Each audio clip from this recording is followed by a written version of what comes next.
Hello everyone.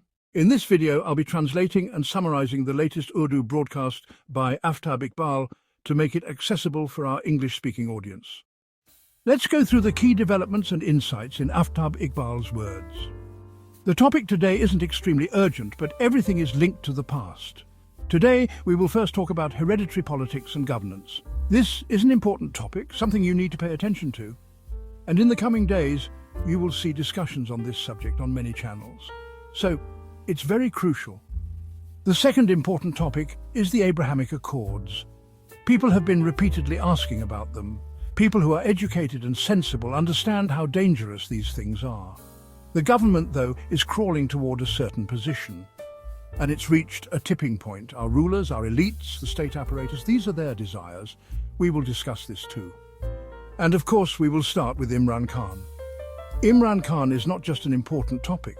He's perhaps one of the most significant chapters in Pakistan's history. This will always be read with great interest, and discussions will continue on it. Let me make one thing clear regarding Imran Khan. Lately, a certain displeasure, frustration, and to some extent mistrust have been brewing. Some individuals have tried to discourage us, trying to tell us not to go forward with the movement, saying things like, "Who are you trying to provoke?" Someone once tried to cleverly advise me, saying, "How beautifully you have tried to stop us from launching a movement."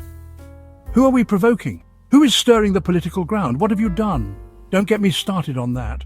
I am supporting you for all the good things you've done. Your actions are commendable. You had no training in this. You haven't faced struggles. You come from good schools and colleges. You've had a comfortable life. But whatever you could do, you did, and that's great. Now you say, don't provoke us, don't discourage us from our efforts. I'll tell you, even if I am 100% certain that I am right, no one has told you to stop trying. You should continue your efforts, because the power lies in God's hands, and with His will, things can change. If it's not in your radar, that doesn't mean you give up. It means keep trying. Sometimes when you're not seeing any success, it's His plan for now, but it can change. And remember, you can always pray and ask for forgiveness. Keep the faith, and your prayers and efforts should not stop, no matter how tough it seems. I've always said Imran Khan doesn't need any titles. Whether he comes back as Prime Minister, President, or anything else, it doesn't matter. His name alone carries the honor. I want to make this clear too. Don't think I'm provoking you to abandon your efforts. No one is asking you to give up. We've done our part, now the next phase begins. If you can play a role in it, then do so. But don't just sit at home or become keyboard warriors. Even those of us who are on television and in the spotlight, we have already done our part. Now you need to step forward. Finally, don't stop your efforts. No one is telling you to give up, even if Imran Khan doesn't seem to have a significant presence in the political landscape right now. Believe me, things can change in an instant. Just keep doing what you believe is right. Even though Imran Khan is not at the forefront, you need to continue your support for him. Remember that these hereditary political systems are coming to an end. The dynastic rule, the monarchy-like systems, they are being replaced. And that's where you come in. The political power will shift, and your generation will rise to lead. This is not just for Pakistan, it's a worldwide movement. Just look around and you will see this shift happening. Imran Khan is the embodiment of that change, and it's happening right in front of us. He's a character of great caliber. Whether you're happy about it or not, he's brought a sense of direction to this country that was missing for decades.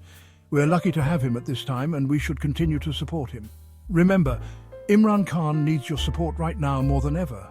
But you need to act, not just sit idle at home. The time for activism and struggle is now. I know it's tough, but remember, this is a battle worth fighting.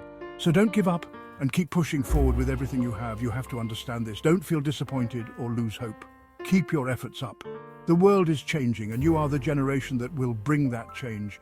Keep moving forward and don't ever stop trying. Faiz, Jalib and Faraz also saw that the crowns will be thrown and the thrones will fall. The discussion might seem a bit irrelevant right now, but it's not completely irrelevant. A little while ago, I was reading a verse by Ijaz Syed, where it was mentioned that Zardari Sahib's circle is about to tighten. There were talks of him being removed from office. It is said that Field Marshal Sahib, who has just returned from America, is the one leading the charge, because now he will also try to become the president. I'm surprised that the most redundant chapter, the most boring and almanac-like chapter, which brings tears when read, is the chapter about Ayub Khan.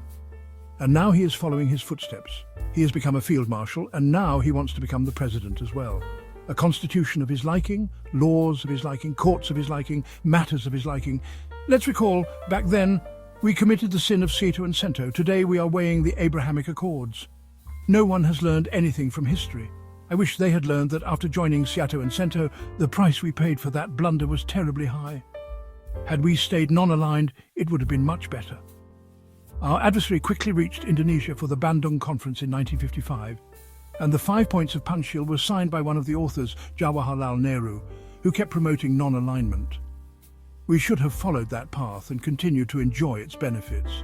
Then we had to go to Mexico, probably Mexico, where General Zia-ul-Haq had to beg to be readmitted to the non-aligned movement.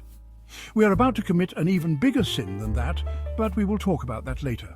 For now, the conversation is about the Marusi Siyasat, or dynastic politics, which will be completely finished, inshallah. And if any credit is to be given for this in Pakistan, it should go to Imran Khan. Though most of these efforts are international in nature, and the individuals involved don't play as big a role, they are instrumental, or it is simply written in their destiny by Allah. Two things. Allah has already decided that the 1992 World Cup is a mere local award in comparison to what Imran Khan has achieved. The real thing is that it gave awareness to the masses. It made them think. Why? Look carefully. The blind are heading somewhere, but they don't even ask where. Have you noticed? We noticed and started asking questions. The attention we have been getting for the last 3 years is because we started asking. Alhamdulillah, no one forced us to do so. We voluntarily responded, and today 95% of the people are proud that at least we started asking. This will continue to be discussed. You cannot imagine what will happen when they realize what is about to happen to dynastic politics. By Allah, they will run away. But even in running, they will find no peace. Where will they go? Where will they find peace, even in running away?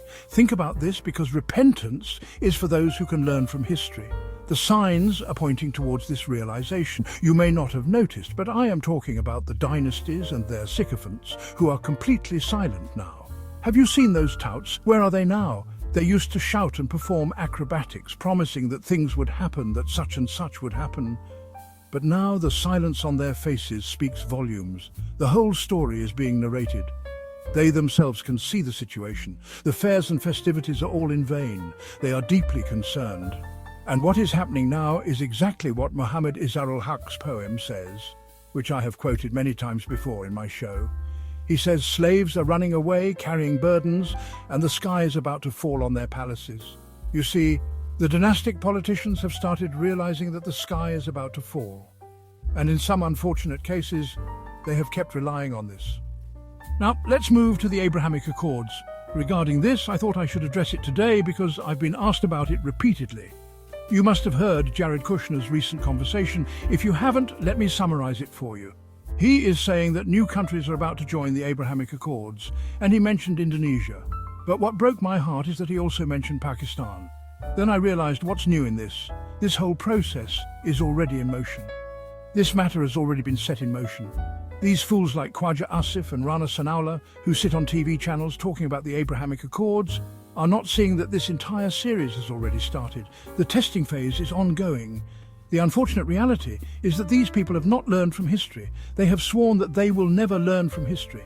Had they learned from history, 1971 would have been a huge chapter. This is the chapter of history that should have been taught in schools, colleges and universities. Pakistan's story should have started from 1971. But no. They try to push it under the carpet as though it's best not to look at it. This is the situation with history. Otherwise, you see that the Muslim rulers who betrayed the Palestinian cause, anyone who ever tried to do so, has invited Allah's anger. This is Allah's decree. You don't read it and you don't even try to learn. It's so simple. Just listen to someone. You could have easily invited a scholar, asked him to research it and provide you with insights. Have you learned nothing from Anwar Sadat? I often mention the Camp David Accords of 1978. The moment he hit the nail in the coffin, he was soon finished. Have you learned nothing from Musharraf? Have you learned nothing from Benazir?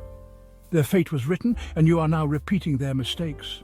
But remember this, even if you go ahead and sign the Abrahamic Accords and fulfill some kind of promise, it won't bring any benefit. It will bring no gain. Because the one for whom you are doing all this, even though they are powerful, you are placing them on the same level as Allah. Israel and the American deep state are powerful, and they have managed to solidify the frozen thoughts in your minds. Have you lost the ability to think? Even if you do go ahead with this, Israel has already sworn to ruin Pakistan's nuclear status, and Narendra Modi is ready to provide the background music for this. Narendra Modi, or as I mistakenly say, Narendra Singh, is ready.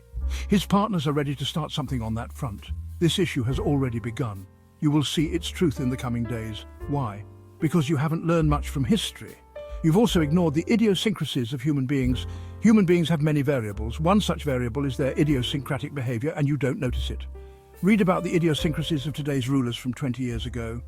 The reports would show what they're going to do. This has become a science now. Think about it. The coming days will bring an awakening. Before you are shocked and in awe, prepare yourself. Today is the time to prepare, to anticipate and to pray. Only then will you be able to handle the shock and not remain stuck in it. That wraps up our translation of Aftab Iqbal's video.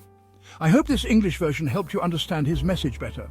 Please like, share and subscribe to Awami Lens to help our community grow. Don't forget to leave a comment below and let me know what you thought of this effort.